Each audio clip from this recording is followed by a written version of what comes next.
Hello, Psych 100 General Psychology students. This is Larry Hatcher. This is my lecture for Unit 4, Module 4, Personality Traits. At the beginning of Unit 4, I had grandiose plans that there was like 5 modules, I think, that I had intended to lecture on. Now it looks like this is probably going to be the last of the modules that I'll actually lecture on for Unit 4. In the end, I will wound up lecturing on just 3 of them due to the time constraints that we're under, but I will lecture on this. I wanted to touch on something for each of the 3 chapters that you're studying for Unit 4. This module pertains to your chapter on personality. Module 4 deals with personality traits. As is usually the case with my videos, you should have a document in front of you as you're watching my video. Direction for those of you watching the online video of the lecture: while watching it, you should have in front of you the document containing my blanked out lecture notes. To download the document, log in to Canvas, go to Psych 100, go to the module section. That is, you'll click modules on the left side of the Canvas interface. There, select the module called P100 Unit 4 Module 4 Traits, and within there you'll open up a document called P100 U4 Mod 4 Lecture Traits. I have it saved 2 ways. Have it saved as a Word doc as well as a PDF. Although it has most of the lecture notes you'll need for this module, I've blanked out some of the important terms, and by watching this video you'll be able to fill in the missing words so you'll have a complete set of lecture notes for the module. This is Module 4, Personality Traits. As I indicated, it pertains to the one chapter in the current unit that I have not lectured on. That's the chapter on personality, theories, and assessment. Here's an outline of what I'm going to cover in this lecture. I'll give us definition for personality, definition for personality traits. I'll then contrast 2 different theoretical perspectives for studying personality. The difference between the perspective held by type theorists of personality versus the perspective held by trait theorists of personality. We'll talk about how many personality traits are there, and then toward the end we'll see a video that deals with personality trait. It kind of intersects the topics of personality and social psych. Video that deals with altruism. Let's begin at the place that I usually like to begin, and that's with the general definition. As you'll probably remember from previous lectures, any time you see something highlighted in yellow here means that the corresponding term has been blanked out in the lecture notes that you're looking at. You'll want to fill in the blank as you follow along with my lecture. First up, definition for personality. Personality is a person's unique pattern of thoughts, feelings, and behaviors that persists over time and situations. Notice the 2 core ideas in this definition. An individual's unique pattern. This conveys the idea that personality we see in an individual is more or less unique to that individual, not exactly the same as the personality you'd see in a second individual. Second key aspect of this definition is the term persists. That is, if an individual has a certain personality, you'll probably see them behave according to that personality when they're at work, when they're at school, and when they're in other settings. That is our definition for personality to get us started. Digging a little deeper, we come to one of the core concepts in the study of personality, and that's the concept of personality traits. Definition for personality traits. Personality traits are enduring dispositions within the individual that cause the person to think, act, and feel in characteristic ways. Think of a personality trait as being some invisible thing inside the individual that causes them to behave the same in different situations. A couple examples of personality traits. Agreeableness is a personality trait. You might have a friend that you would say scores high on agreeableness. When she is at school in conversation with you, she's pleasant, easy to get along with. When she's at work, at fast food restaurant where she works, she's agreeable there as well. It's a trait that she displays across situations. That makes it a good example of personality trait, an enduring disposition within her. Another quick example of personality trait would be extroversion. That's a word we don't use every day. Extroversion refers to how socially outgoing you are. In fact, we're going to see later on, this is going to be one of the big 5 personality traits that I'll talk about a little bit later in this lecture. First part of my lecture is going to focus on making a distinction between these two theoretical perspectives. I'm going to make a distinction between the basic perspectives held by type theorists of personality versus trait theorists of personality. We're going to see that type theories of personality were big back in the 1940s and 50s, much less popular today. We're going to see that trait theories of personality are more dominant today. It's more in line with where a lot of psychologists are thinking today.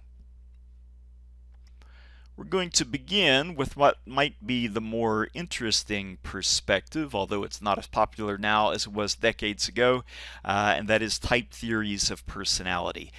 Type theorist of personality, what would he or she believe? Type theorists of personality believe that certain traits tend to group together within a given type, within a given category of persons.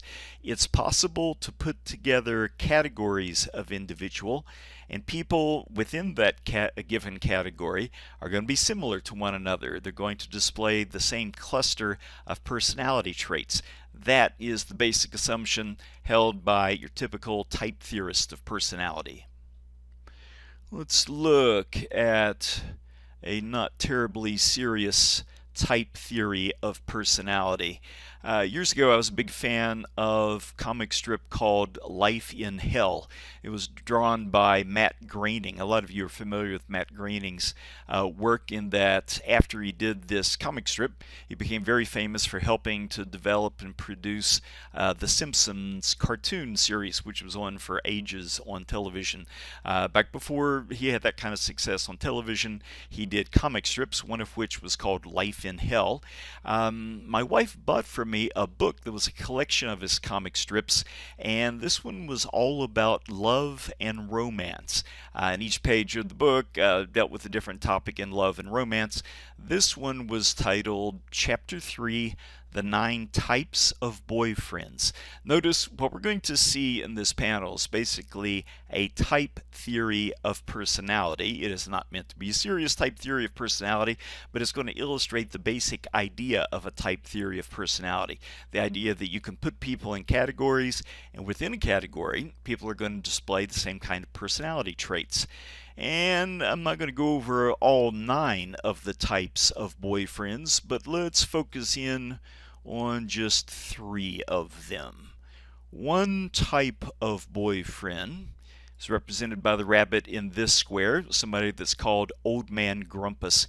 We see the rabbit is saying people are stupid, the world can go to hell, let's stay home and watch TV. Also known as Grumbles, Sourpuss, Stick in the Mud, Old Fogey, Slow Mover, Jerk. Advantages: he stays put, he's predictable. Drawbacks: he's a royal pain in the rear. That is a category of boyfriend. All boyfriends within that category are going to behave the same way, display the same kind of traits. But that is not the only category of boyfriend. There's also a category that we could call lazy bones. Here we see that the rabbit is sleeping on the couch. Lazy bones is also known as lucky dog, parasite, bum, sponge, snooze bucket, drug addict. Advantages: he's well rested, he's an easy target. Drawbacks: he's unlikely to fulfill your dreams. Within this category, all of the boyfriends are going to display the same personality traits. And finally, one last category to look at in this type theory of personality. This is the type of boyfriend that we might call the dreamer. Here we see the rabbit is laying on the couch saying, "Someday I'm going to be rich and famous. I don't know how, but ... Also known as struggling artist, philosopher, buffoon, bag of wind, fool. Advantages: he tells good stories. Drawbacks: he will turn into Old Man Grumpus. This is a type theory of personality. It is not in the general psychology textbook that you're reading. It is not meant to be serious, but it does illustrate the basic idea. You can put people in categories. Within a category, they're all going to display the same kind of personality traits. Now, having established what a type theory of personality is about in general, let's look at a serious type theory of personality.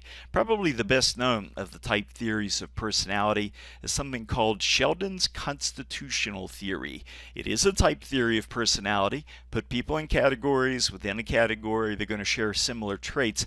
But Sheldon's constitutional theory is kind of different in that it begins at a different place compared to where most theories of personality begins.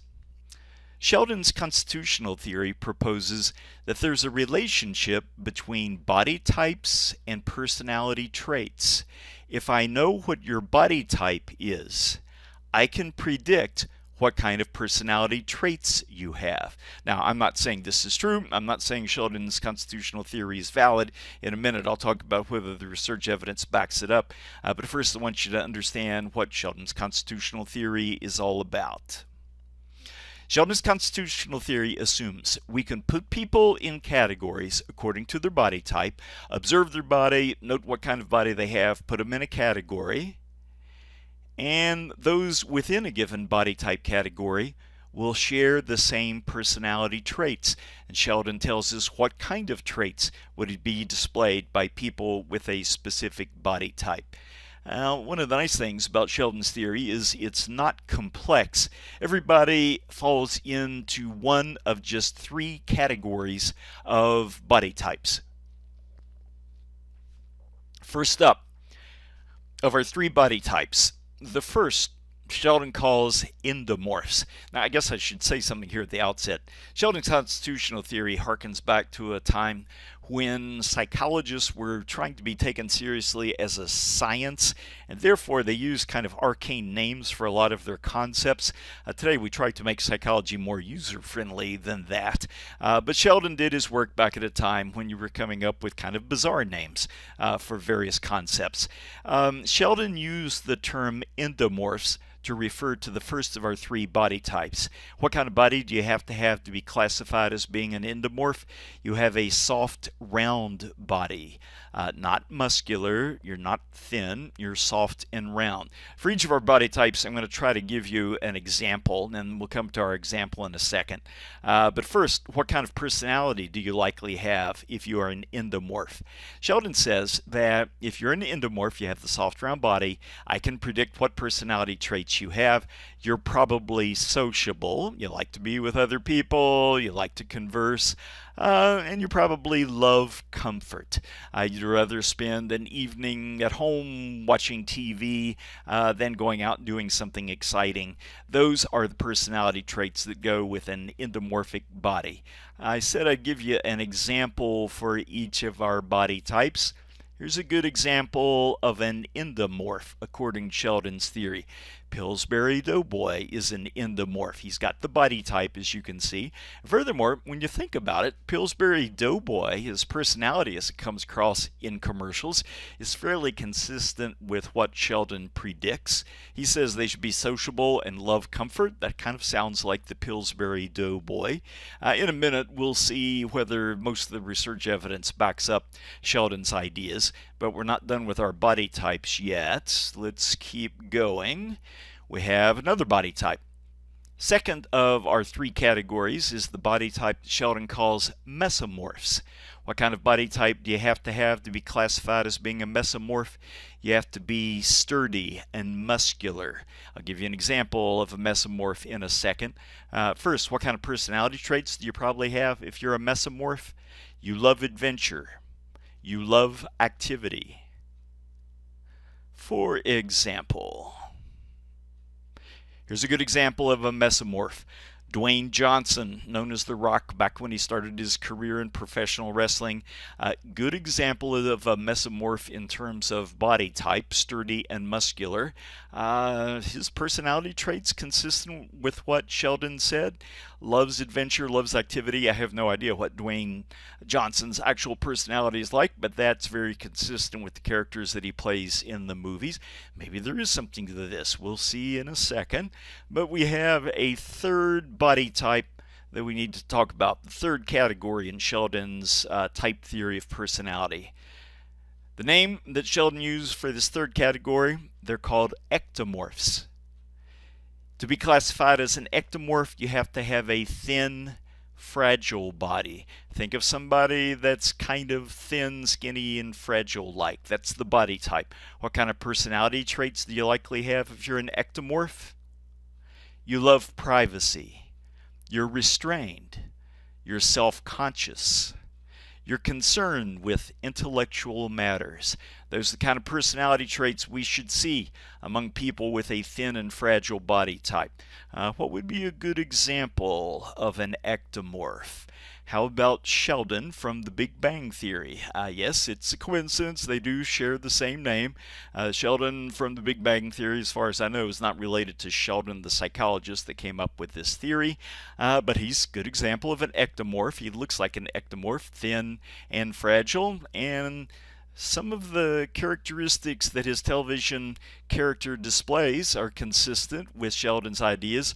Loves privacy, restrained, self-conscious, certainly concerned with intellectual matters. So it's not difficult to come up with examples of individuals who seem to be consistent with Sheldon's theory. Now, because you can come up with specific examples that are consistent with it, that alone doesn't necessarily mean that the theory has a lot of evidence in the empirical research literature. Is there research evidence supporting Sheldon's constitutional theory? Most reviewers call the evidence fairly weak. When the theory was first developed decades ago, it seemed promising in that there seemed to be decent correlations between body type and personality trait. But skeptics were concerned that the people that were classifying body type already knew what kind of personality traits you had because they had administered the personality scales. They found that when the studies were replicated, this time being sure that the people that are classifying people according to body type don't know what kind of scores you got on the measures of personality, the correlations became weaker. Today, Sheldon's constitutional theory is not seen as being terribly useful. Today, most people that are familiar with the literature see it as being only a weak relationship between body type and personality. Due to this kind of finding and similar kinds of problems, these type theories of personality are not as dominant in research today as they were decades ago. We'll talk about the kind of theories that have replaced these type theories of personality. Before we go there, I want to give you some mnemonic devices to help you remember the concepts associated with Sheldon's theory. Mnemonic device is a memory device. You don't use terms like this every day. How are you going to remember the difference between endomorph versus mesomorph versus ectomorph? I'll tell you the mnemonic devices that I use to remember which is which.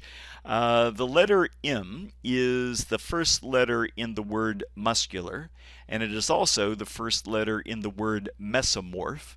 That's how I remember that the mesomorphs are all about being muscular.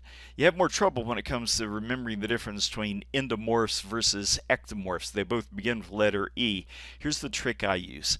The letter T is the first letter in the word thin.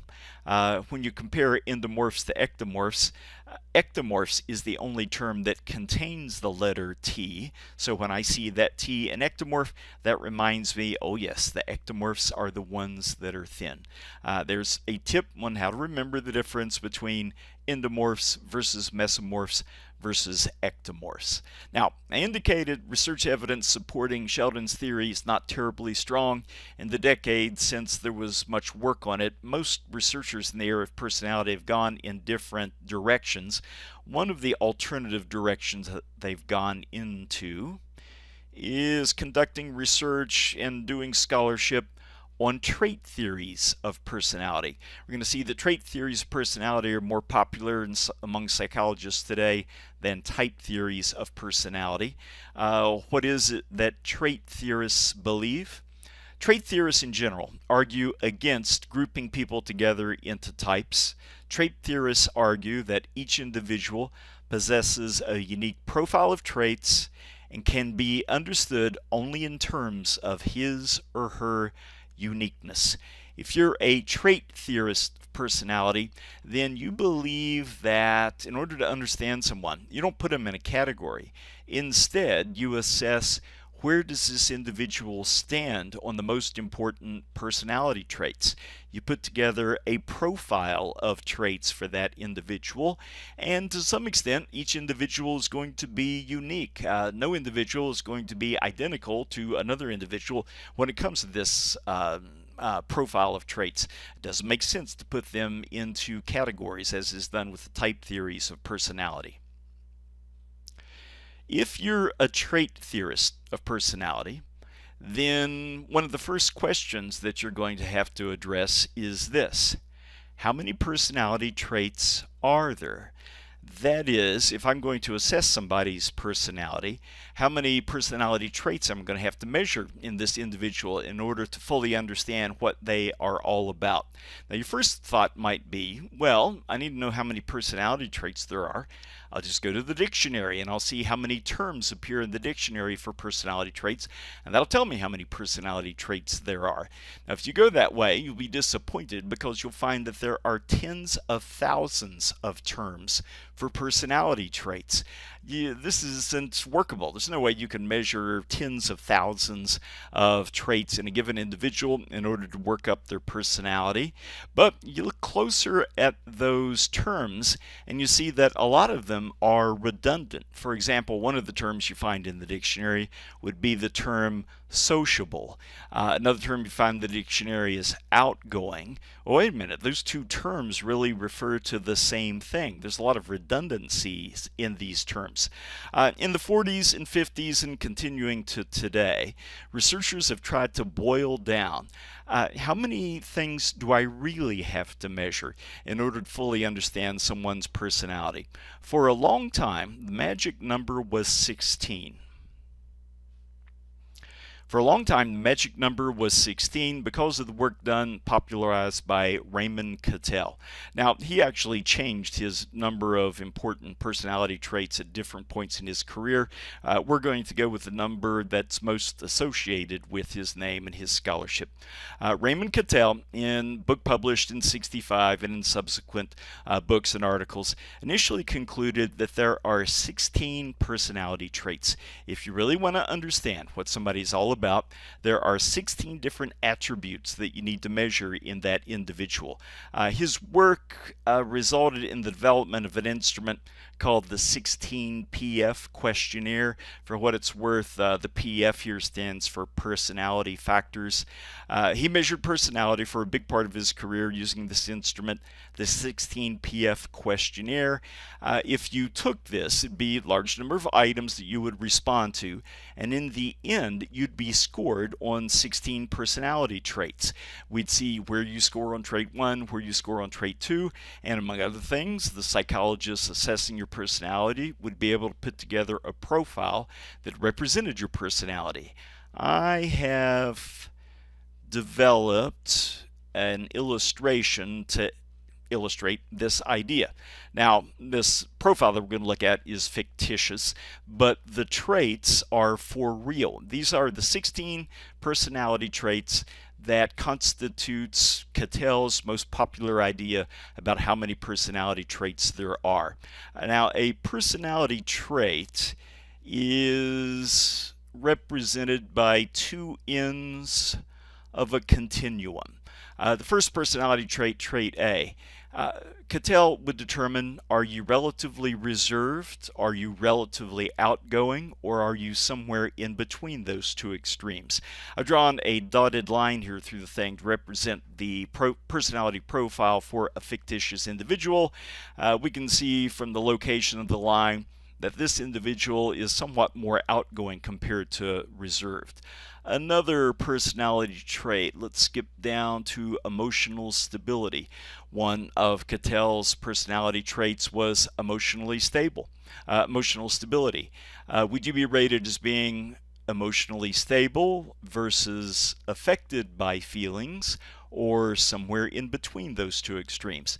Based on the position of the line, this is an individual that is more affected by feelings as opposed to being emotionally stable. Let's look at one more trait. One more of Catel's personality traits is the trait that extends from serious on one end versus happy-go-lucky on the other. And given this individual's personality profile, it looks like he rates more in the direction of being serious compared to happy-go-lucky. So that's the idea of the personality profile. You are assessed on these 16 traits, and if you counted them, there would be 16 traits presented as horizontal rows in this figure. You'd be assessed on these 16 personality traits. You'd receive a score on each of them. Psychologists would be able to put together a profile, and this would be your personality profile. You see how this is consistent with the definition for what trait theorists believe in general. Now, this is Raymond Catel's big idea. There are 16 personality factors. For what it's worth, today, most psychologists that are continuing this tradition of studying personality traits, most psychologists in the area believe 16 is probably too many, that there's still redundancy between some of these personality traits, and we can boil these personality traits down into an even smaller set of personality traits. Today, the dominant perspective among those that adhere to the trait theories of personality, the dominant perspective is the so-called Big Five Dimensions of Personality. Traces back to an article published by Tupis and Crystal in 1961. You won't be tested on these authors or date. A lot of times I'll throw in the names of the authors and dates because some of you will want to pursue this in the future on some future research report you're conducting. Today, the big perspective among those that are interested in trait theories of personality is the so-called Big Five Dimensions of Personality. I told you that my area is industrial psychology, and I see articles published all the time looking at the relationship between the big five dimensions of personality and whatever outcome variable this industrial psychologist is interested in the article that they're publishing. I want you to be familiar with the big five dimensions of personality. I'll give you the list kind of quick and dirty right here. These are the big five dimensions of personality: extroversion, pleasantness, conscientiousness, emotional stability, and then the fifth dimension, which some researchers call culture, some call openness to experience, some call intellect. I'm going to talk in more detail about each of these traits in a minute. Before I go into these traits in more detail, let's pose an industrial psychology question. This would be the kind of thing that I would consider fair game for our upcoming test. Here's the kind of thing that an industrial psychologist would care about in looking at this research literature on trait theories of personality. Of these five dimensions of personality, the big five dimensions, the big five personality traits, which of these five personality traits is most strongly related to job performance? Imagine you did a massive investigation in which you took workers of all kinds of occupations, everything from street sweepers up to business executives and everyone in between. You measured where each of these individuals fell on the big five dimensions of personality, and you also measured for each of them some kind of global measure of job performance, how effective they are in their job. If you measured that outcome variable, job effectiveness, which of these personality traits would be most strongly correlated with job effectiveness, with job performance? Now, the truth is, it varies to some extent from job to job. There's some jobs in which one trait might be particularly important, but if you collapsed across all jobs, what would be the single most important personality trait that you would want to hire for if you wanted to hire people that would be effective at their jobs? That's the question that I pose. We'll talk about the answer to that question once I've gone through our big five dimensions of personality. Big Five dimension number 1 is extroversion. I mentioned extroversion earlier in this lecture. What does it mean if you score high on extroversion? If you score high on extroversion, it means you are talkative, you are adventurous, you are outgoing. There's a fill-in-the-blank term for those of you that are filling in the blanks as we go along. This is the first of our big 5 dimensions of personality. That's what it means if you score high on extroversion. What does it mean if you score low on extroversion? I don't need to give you notes on that because it means just the opposite. If you score low on extroversion, that means you're quiet, you're not very adventurous, and you're bashful. You're not very outgoing. With each of these traits, I'll just talk about what it means if you score high on the trait, and it's usually obvious what it means if you would score low on the trait in contrast. That's big 5 dimension number 1, extroversion. Let's come to big 5 dimension number 2, pleasantness. What does it mean if you score high on pleasantness? You're warm, you're kind, you're agreeable. When I think of pleasantness, I think of Mr. Rogers, the old PBS series for children. He is definitely somebody that would score high on pleasantness. Big 5 personality trait number 3, conscientiousness. What does it mean if you score high on conscientiousness? You're organized, you're dependable, you're hardworking, you're cautious. Our character Sheldon from the Big Bang Theory, he's probably somebody that would score high on conscientiousness. Big 5 dimension number 4, emotional stability. What does it mean if you score high on emotional stability? You're calm, you're steady, you're even-tempered.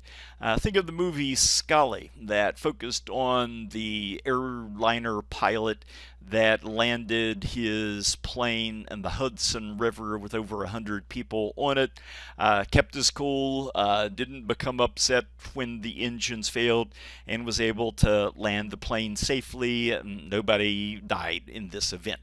Scully is somebody that would score high on emotional stability. Finally, dimension number 5. I need to talk about this in a little bit more detail than the others because different researchers use different terms for dimension number 5. They generally agree on what it is, but different writers use different terms. Some refer to dimension 5 as culture, some refer to it as openness to experience, some refer to it as intellect. Of these, I think the one that I like the best is openness to experience. Whatever term you use for it, what does it mean if you score high on dimension 5? It means you're intelligent, you're curious, you're imaginative, you're artistic. When I think of dimension 5, I think of Leonardo da Vinci, for example. That is somebody that would score high on dimension 5. Or somebody that is more current, somebody like Oprah Winfrey would probably score high on dimension 5. These are our big 5 dimensions of personality. You should expect to encounter these often. If you're a psych major and you're reading research articles on various topics, you'll see these big 5 dimensions of personality discussed in all kinds of subfields of psychology. One of which is industrial psychology. The industrial psych question that I posed at the beginning of this bit of the lecture. Of these big 5 dimensions personality, which one is most strongly related to job performance? The answer is conscientiousness. Now again, it can vary depending on the specific job, but if you collapse across jobs and ask in general, if you put everybody into the same pool and correlated scores on these big 5 dimensions with job performance, which is the one trait that would most consistently correlate with job performance? It is conscientiousness.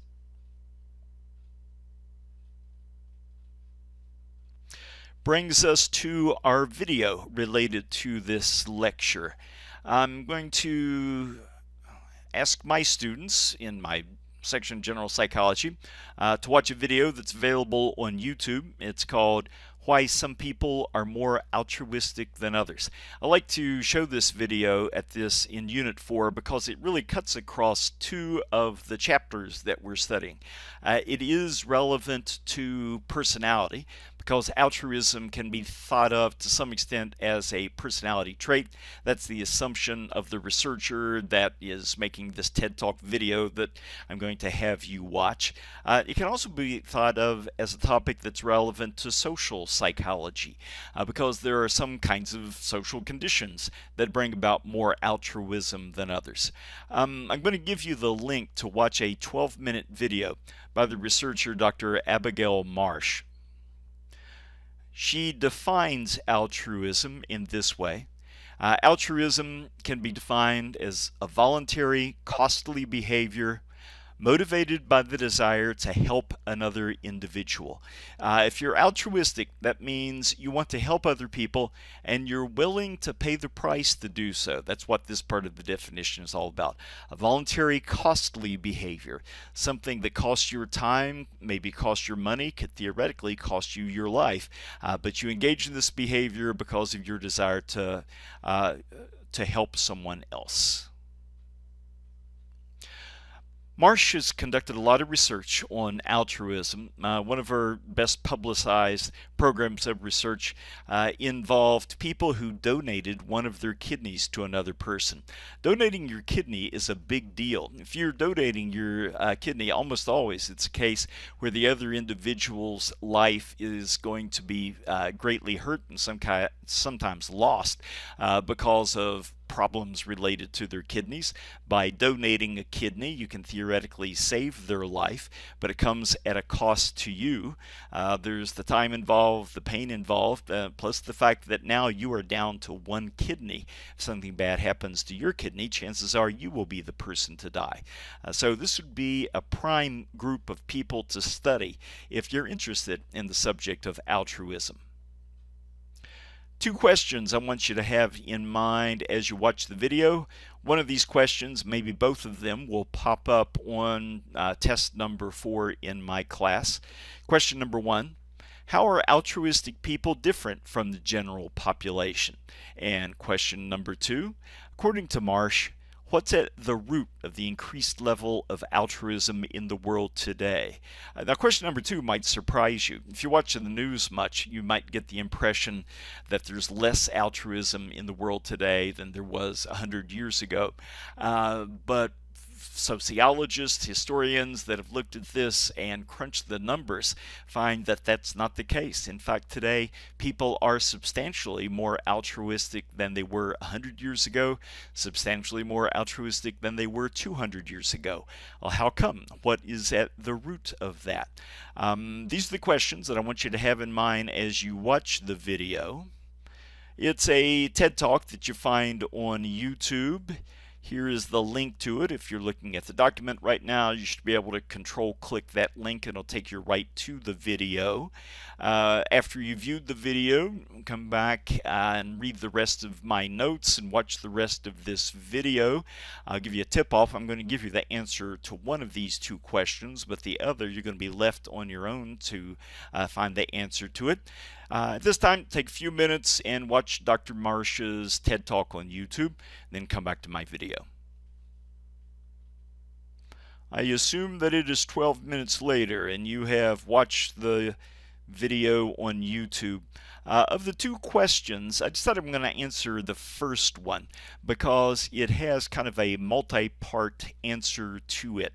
And I was concerned that if I didn't talk about it in my video, that some of my students, even those that looked at the TED Talk pretty closely, wouldn't be 100% sure what answer I was looking for. So question 1, I'll give you the answer to. Question 2, you'll still be on your own to watch the TED Talk to get it. Question number 1 was, how are altruistic people different from the general population? I found that Dr. Marsh talking about her research in this area was particularly interesting because given that it's the year 2020 or whatever year it is when you're watching this video, we're capable of doing research with technology today that didn't exist when I was an undergraduate. And part of Dr. Marsh's research involves looking at brain scans along with more traditional traditional approaches to research that psychologists have used for decades. The more recent availability of PET scans and MRI scans and fMRI scans allow us to better understand the role that certain structures in the brain may play in complex behavioral phenomena. Question number one kind of gets at that. How are altruistic people different from the general population? Dr. Marsh gives three answers to this question. Number one, she has research evidence showing that altruistic people are better at recognizing fear in another individual. You showed them videos of people displaying different emotions. People that are altruistic, and specifically the kidney donators in her sample, were better at recognizing fear in another individual when that individual was experiencing fear. Now that kind of makes sense because you're not likely to help somebody else unless you recognize that other person is in distress. This might be one of the things that makes altruistic people more altruistic. They're better at recognizing fear in others. Answer number two, and this is where the brain scans come in. Dr. Marsh found that in altruistic people, the amygdala is more reactive to these fear expressions. When you show photographs of people experiencing fear, or other images, the amygdala lights up more in the people that are willing to donate a kidney to someone that needs a kidney. This is the kind of thing that when I was an undergraduate 40 years ago, researchers could not have imagined conducting research on. Now we can actually see the amygdala is more reactive. When you show people photographs of those experiencing fear, you get more of a reaction in the amygdala from those people that are willing to engage in altruistic behaviors.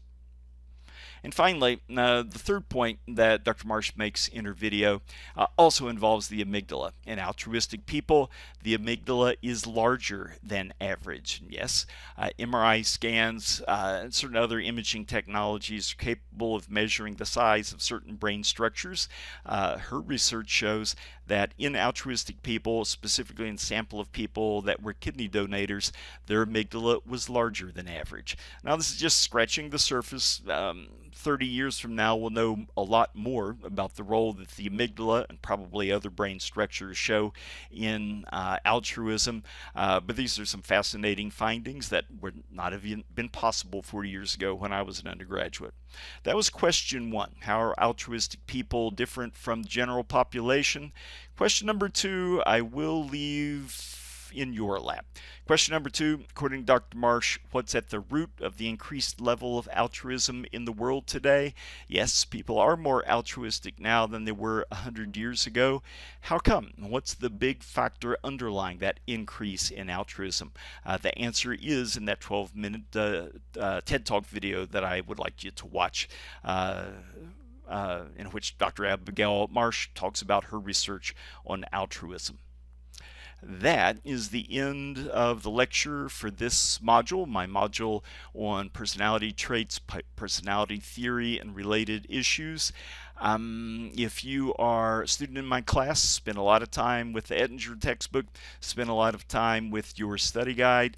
If you have questions about this lecture or about things you're reading in the textbook, bring them up at the review session that we'll be having this particular semester. Our review session will be online. As always, keep your eyes open for emails from me, announcements of changes and announcements of upcoming activities.